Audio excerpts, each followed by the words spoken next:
국민의힘 배현진 의원이 이제 최근에 이 피습 후유증으로 수술을 받은 사실이 뒤늦게 화제가 되고 있습니다. 잠깐 그 모습 보겠습니다.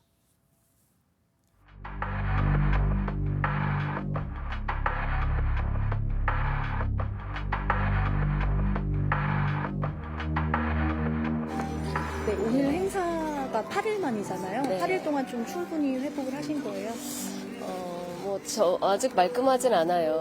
그래서 지금 컨디션이 지금 완전히 좋다고는 할 수 없는데 그래도 병원에서도 치료 너무 꼼꼼하게 해주시고요. 잘 낫고 있습니다.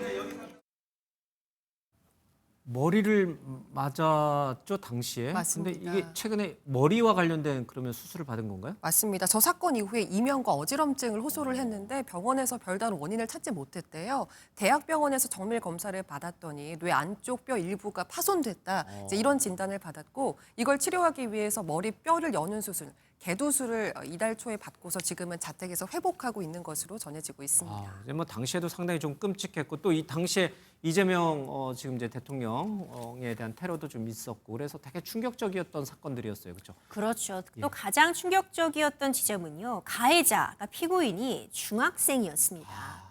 만 15세였는데 그러니까 범죄 소년이라고 하죠. 예. 만 14세 미만이라면 이제 촉법 소년이라고 하지만 지금 이와 관련해서 15세 학생이 이런 끔찍한 범행을 벌인 것으로 알려져 있고요.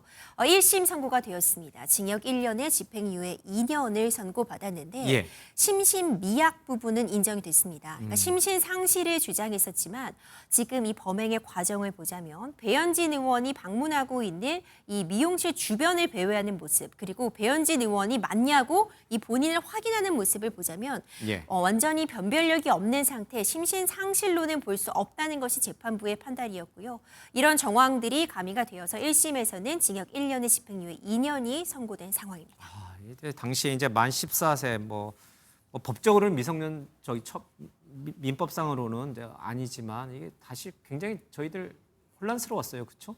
그렇죠. 충격적이었죠. 이게 계획적인 범행으로 보일 만한 그런 사정들이 존재했거든요. 흉기를 사전에 갖고 있었다는 점, 그리고 배현진 의원이 맞는지를 예. 확인하는 이런 일련의 과정들을 보자면 중학생이 벌일 수 있는 일인가 굉장히 사회적으로도 충격으로 다가왔던 사안이었습니다. 예.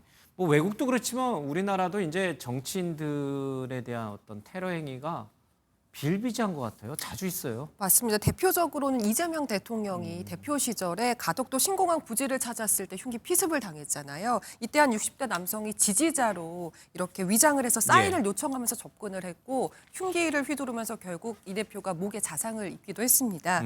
당시에 정치권은 여야 할 것 없이 용납할 수 없는 행위다라면서 한 목소리로 이 사건 규탄한 바 있습니다. 이게 임면에서 이게 왜 그런 건가요? 이게 정치인에 대한 혐오 때문에 그런가요? 여러 가지 요인들이 복합적으로 작용할 수밖에 없겠지만 이게 정치라는 부분이 워낙 예스 아니면 노, 좀 극단으로 가는 양극화돼 경향과 무관하지 않은 것 같습니다. 특히 이제 일부 인터넷 언론이라든가 자극적인 기사에 노출되면서 온전한 판단이 어려운 특히 미성년자들도 이렇게 좀 흑백 논리에 빠져서 이런 극단적인 성향을 보인 것이 아닌가 이런 분석도 등장했습니다. 예. 우리 정치 양극화가 참 많은 문제를 가져오는 것 같습니다.